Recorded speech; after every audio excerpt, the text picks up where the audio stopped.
സർവശക്തനായ ദൈവത്തിൻ്റെ അതിപരിശുദ്ധ നാമം അതിയായി മഹത്വപ്പെടുമാറാകട്ടെ. നിങ്ങൾ ശ്രവിക്കുന്നത് ജീസസ് വോയിസ് മെസ്സേജ്. എല്ലാ ശ്രോതാക്കൾക്കും കർത്താവായ യേശുക്രിസ്തുവിൻ നാമത്തിൽ സ്വാഗതം. അല്പസമയ ധ്യാനത്തിന് എബ്രായർ 10-ാം അധ്യായം 26-27 തിരുവചനങ്ങൾ വായിക്കുന്നു. സത്യത്തിൻ്റെ പരിജ്ഞാനം ലഭിച്ച ശേഷം നാം മനഃപൂർവ്വം പാപം ചെയ്താൽ പാപങ്ങൾക്ക് വേണ്ടി ഇനി ഒരു യാഗവും ശേഷിക്കാതെ ന്യായവിധിക്കായി ഭയങ്കരമായൊരു പ്രതീക്ഷയും എതിരികളെ ദഹിപ്പിപ്പാനുള്ള ക്രോധാഗ്നിയുമേ ഉള്ളൂ. കർത്താവിൽ പ്രിയരെ, നാം വായിച്ചു കേട്ട അപ്പോസ്തലനായ പൗലോസ് എബ്രായർക്ക് എഴുതിയ ലേഖനം 10-ാം അധ്യായം 26-27 തിരുവചനങ്ങളിൽ രണ്ട് പ്രധാന നിത്യസത്യങ്ങളാണ് നാം കാണുക. ഇത് നമുക്ക് പ്രാർത്ഥനയോടെ ധ്യാനിക്കാം. നാം ഈ ഭൂമിയിൽ ദൈവത്താൽ സൃഷ്ടിക്കപ്പെട്ട ദൈവമക്കളായി ജീവിക്കുമ്പോൾ, ദൈവഭക്തരായി ജീവിക്കുമ്പോൾ നമുക്ക് പാപം ചെയ്യുവാൻ അനുവാദമില്ല. ഇത് ഓരോ ഭക്തനും അറിയുന്ന സത്യമാണ്. വീണ്ടും പറയട്ടെ, നമുക്ക് പാപം ചെയ്യുവാൻ അനുവാദമില്ല. പ്രത്യേകിച്ച് അറിഞ്ഞുകൊണ്ട് അഥവാ മനഃപൂർവമായി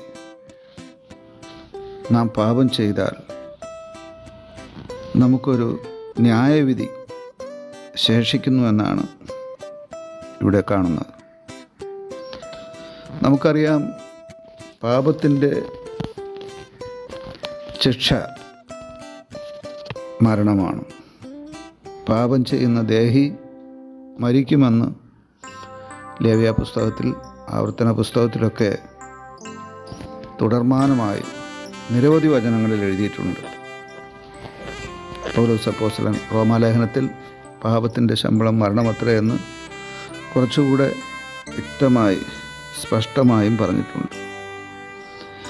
എന്നാൽ നമ്മെ ഒരിക്കൽ ആ പാപത്തിൽ നിന്ന് രക്ഷിക്കുവാനായി യേശു അഥവാ ദൈവപുത്രൻ, തൃത്വത്തിൽ രണ്ടാമനായ ദൈവം, ദൈവത്തിൻ്റെ വലത്ത് ഭാഗത്തു നിന്നും മനുഷ്യ അവതാരം ധരിച്ച് ഈ ഭൂമിയിലേക്ക് വന്നു.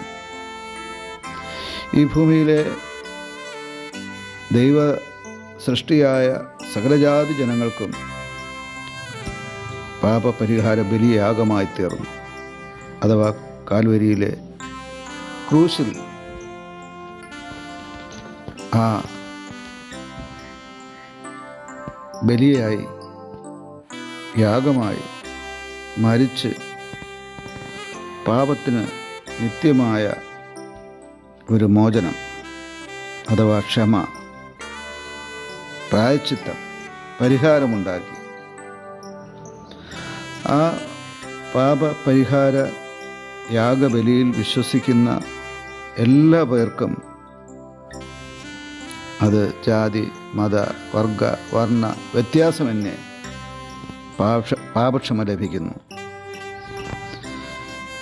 ഇങ്ങനെ പാപക്ഷമ ലഭിച്ചു കഴിഞ്ഞാൽ നമുക്ക് വീണ്ടും പാപം ചെയ്യാമോ? ഒരിക്കൽ പാപക്ഷമ ലഭിച്ചതല്ലേ? പാപക്ഷമ ലഭിച്ച ഒരു ഭക്തന് വീണ്ടും പാപം ചെയ്യുവാൻ അനുവാദമില്ല.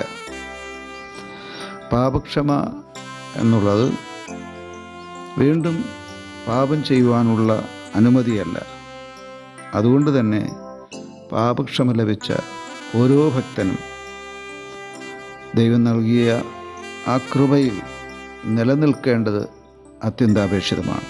ആ സത്യമാണ് എബ്രായ വിശ്വാസികൾക്ക് പൗലോസ് എഴുതുന്നത്. അദ്ദേഹം പറയുന്നത്, ഈ നാം കേട്ടതായ സത്യത്തിൻ്റെ പരിജ്ഞാനം നാം പ്രാപിച്ച ശേഷം നാം വീണ്ടും മനഃപൂർവ്വമായി പാപം ചെയ്താൽ ഇനിയൊരു യാഗം, ഇനിയൊരു ബലി, ഇനിയൊരു ദൈവപുത്രൻ ഈ ഭൂമിയിലേക്ക് വന്ന് വീണ്ടും ഒരു പാപപരിഹാര ബലി അർപ്പിക്കുക എന്നുള്ളത് അങ്ങനെയൊന്നുമില്ല എന്നാണ്. അത് അസാധ്യമാണ് എന്നാണ്.